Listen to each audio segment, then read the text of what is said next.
Selamat pagi buat kita semua kelas 8. Kembali lagi kita belajar IPS. Tapi sebelum itu alangkah baiknya kita dulu berdoa. Demi nama Bapa dan Putra dan Roh Kudus. Amin. Jadi sekali ini ada pembelajaran IPS kita yaitu interaksi antara negara-negara ASEAN. Interaksi antara negara-negara ASEAN. Coba buka buku digitalmu halaman 44. Halaman 44. Interaksi antara negara-negara ASEAN. Ini berulang-ulang kali dibilang interaksi ini. Tahu pengertian interaksi? Pasti ingat. Saya sebut interaksi adalah hubungan manusia yang dinamis, baik secara individu dengan individu, individu dengan kelompok, kelompok dengan kelompok. Jadi dalam hal ini,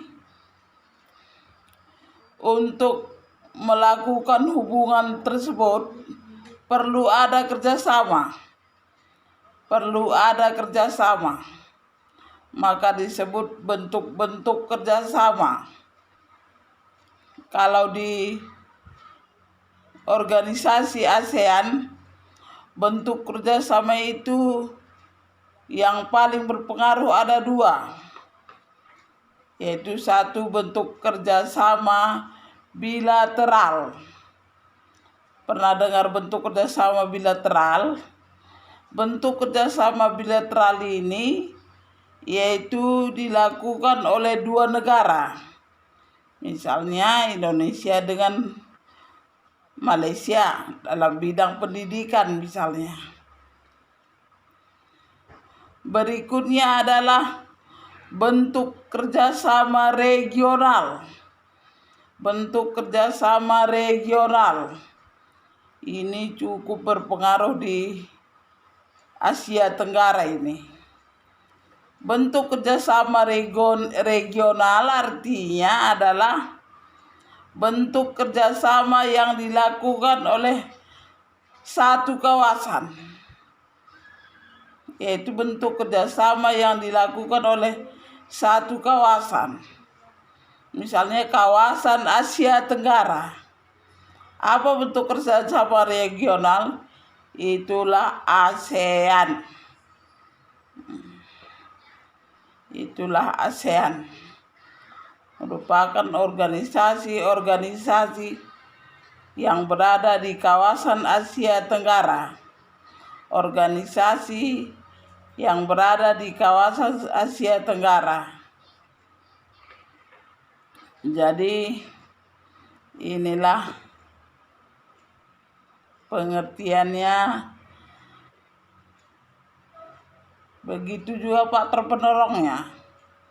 Faktor penolong maka terbentuk kerjasama regional tadi atau bilateral. Yaitu di dalam bukumu sudah dijelaskan. Kau baca, kau simak, dan kau artikan. Misalnya faktor pendorongnya salah satu saya buat adalah kesamaan dan perbedaan sumber daya alam. Begitu juga penghambatnya. Itu juga ada dalam bukumu. Adanya perbedaan ideologi katanya ini. Salah satu. Jadi ini nak, kamu catat yang hal penting. Kau catat yang penting. Seperti saya bilang tadi, bentuk kerjasama bilateral, bentuk kerjasama regional dalam buku tidak ada itu. Maka saya jelaskan tadi kau catat. Mana tahu nanti keluar di ujian, kamu hafal, kau ingat. Itulah mengenai pelajaran kita.